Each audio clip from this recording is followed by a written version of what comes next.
Hi అండి, hello. ఈ యొక్క రంజాన్ మాసంలో ఈరోజైతే హలీం చేస్తున్నాను. మొన్న పిస్తా హౌస్ నుండి తీసుకొచ్చినటువంటి హలీం బిస్కెట్ అయింది కదా, అందుకని ఈరోజు ఇంట్లో మన స్టైల్లో ఈజీగా హలీం అయితే చేస్తున్నాను.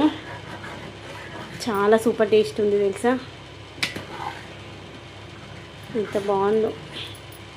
ఇంకో 5-10 మినిట్స్ అయితే అయిపోతుంది. ఆ లోపల వీటికి ఫ్రైడ్ ఆనియన్స్ ఒకటి చేసి పెట్టేసుకుందాం.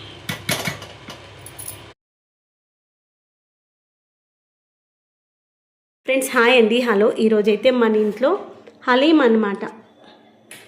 రంజాన్ మాసం స్పెషల్, నాకు నీ ఫేస్ చూపి ఫోటో తీస్తా.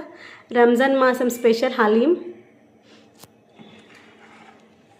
అమ్మమ్మే ఇదిగోండి, నెయ్యి అయితే ఈరోజు మస్తు వేసా, అందుకే ఇంకా సూపర్ టేస్ట్ ఉన్నట్టుంది. నాన్న ఇప్పుడు నెయ్యి ఇంత వెయ్యని తెలుసు అసలు, హెల్త్కి మంచిది కాదని.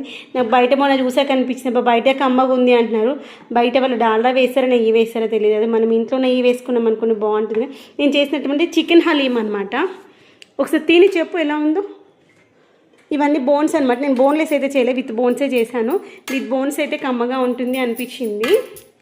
సండే రోజు చికెన్ బిర్యానీ చేస్తుంటే అప్పుడు మ్యారినేషన్ చేసుకున్నాను. యాక్చువల్గా ఈవినింగ్ చికెన్ ఫ్రై చేద్దామని. ఇంకా ఆల్రెడీ బిర్యానీలు, గ్రేవీ కర్రీలు, ఫ్రై కర్రీలు అన్నీ తిన్నాక నైట్కి మళ్ళీ ఫ్రై ఎందుకని ఊరుకున్నాను. ఎందుకు మళ్ళీ నెక్స్ట్ డేకి మళ్ళీ చికెన్ బిర్యానీ కుక్కర్లో చేసేటువంటి బిర్యానీ టైప్ చేద్దాం అనుకున్నాను. అఖిల్ని అడిగాను అనమాట, చిన్న రేపుడు చికెన్ బిర్యానీ అంటే, అబ్బా మమ్మీ ఈరోజే తిన్నాం కదా వద్దు అన్నాడు. అప్పుడు ఐడియా వచ్చింది, హలీం చేసుకోవచ్చు కదా, ఇలాగ ఇప్పుడు రంజాన్ మాసం కదా, మనకి ఇంట్లో చేయడం వచ్చానుకోండి, ఏ నెలైనా హ్యాపీగా చేసుకొని ఎంజాయ్ చేయొచ్చు కదా. మంచిగా ఉంది కదా. థ్యాంక్ యూ నాన్న.